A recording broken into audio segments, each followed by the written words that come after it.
வார ராசி பலன்.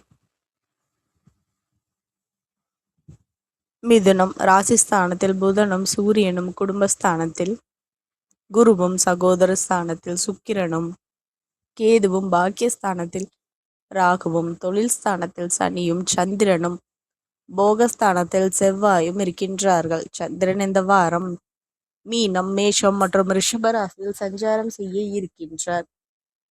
பலன்கள். தொழில் சார்ந்த துறைகளில் முன்னேற்றம் ஏற்படும். புதிய வேலை நிமித்தமான முயற்சிகள் கைகூடும். உயர் பதவி கிடைப்பதற்கான வாய்ப்புகள் ஏற்படும். சமூக பணிகளில் உயர் அதிகாரிகளின் ஒத்துழைப்பும் ஆதரவும் கிடைக்கும்.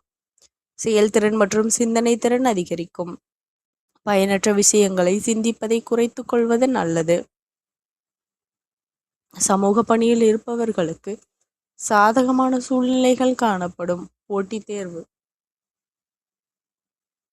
எதிர்பார்த்த முடிவுகள் கிடைக்கும். மற்றவர்களின் எதிர்பார்த்து காத்திருக்காமல் நீங்களே பணிகளை விரைந்து முடிப்பது நல்லது. ஆரோக்கியம் தொடர்பான விஷயங்களில் கவனத்துடன் இருக்க வேண்டும். வழிபாடு. செவ்வாய்க்கிழமைகளில் காலபைரவருக்கு நெய் தீபமேற்றி வழிபட பொருளாதார நிலை மேலும் உயரும். நன்றி கலந்த வாழ்த்துக்கள்.